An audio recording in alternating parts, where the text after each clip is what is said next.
രണ്ട് സീനുകളിൽ ക്ലൈമാക്സ് തീരുമെന്ന് കാണിച്ചാലും പക്ഷേ തീരാതെ അത് മുന്നോട്ട് കൊണ്ടുപോവുകയും ലാസ്റ്റ് ഒരു 4ാമത്തെ സീനാവുമ്പോൾ ക്ലൈമാക്സ് വെച്ച് ഇതൊരു സസ്പെൻസ്, ഒരു ഹെവി സസ്പെൻസ് എന്ന് ഈ സിനിമ അവസാനിക്കുകയും ചെയ്യുന്ന ഒരു സീക്വൻസാണ് ഇവിടെ കണ്ടത്.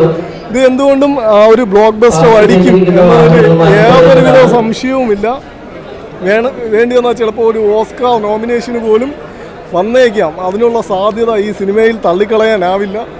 എന്തുകൊണ്ടും ഈ സിനിമ ആസിഫ് അലിയുടെ കരിയറിലെ വേറൊരു സ്റ്റെപ്പാണ് എന്ന് പറഞ്ഞാൽ ഒരു വലിയൊരു ലോങ് സ്റ്റെപ്പാണ് ഇത്. അടുത്ത പുതിയ ഇതേപോലെയുള്ള അഭിനയ പ്രാധാന്യമുള്ള കിടിലം പടങ്ങൾ അതിൻ്റെ ഒരു വേ ഓഫ് സ്റ്റൈല്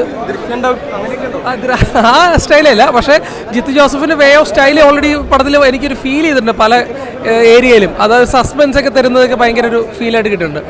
ആസിഫ് ഖാനെ സ്ക്രീനിൽ കണ്ടിരിക്കാൻ തന്നെ ഒരു ഭയങ്കര, കാരണം ഇതുവരെ ചെയ്യാത്ത രീതിയിലാണ് പടം പുള്ളി ചെയ്ത് വെച്ചത്. ചിരിയാണെങ്കിൽ സംസാരമാണെങ്കിൽ ഒരു പുള്ളിയുടെ വേ ഓഫ് സ്റ്റൈലൊക്കെ ടോട്ടലി മാറ്റി പിടിച്ചിട്ടുണ്ട്.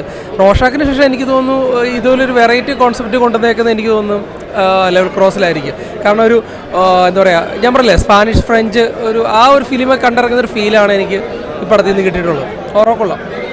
സ്റ്റാർ കൊടുക്കാം 5 ഔട്ട് ഓഫ് 4 മിനിമം കൊടുക്കാം.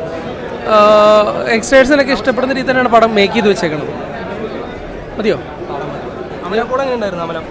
അമല പോളിനെ സ്ക്രീനിൽ കണ്ടിരിക്കാൻ തന്നെ ഒരു സ്ക്രീൻ പ്രസൻസ് ഉണ്ട്. അത് തന്നെ വലിയ കാര്യമാണ്. പിന്നെ ആക്ടിങ് സ്റ്റൈൽ മെത്തേഡ് ഞാൻ പറയേണ്ട കാര്യമില്ല. ആസിഫായിട്ട് നല്ല ജോഡിയാണ് അമല പോൾ. അവരുടെ ഒരു കോമ്പിനേഷൻ സീൻസൊക്കെ അസാധ്യമായിട്ട് ചെയ്തിട്ടുണ്ട്.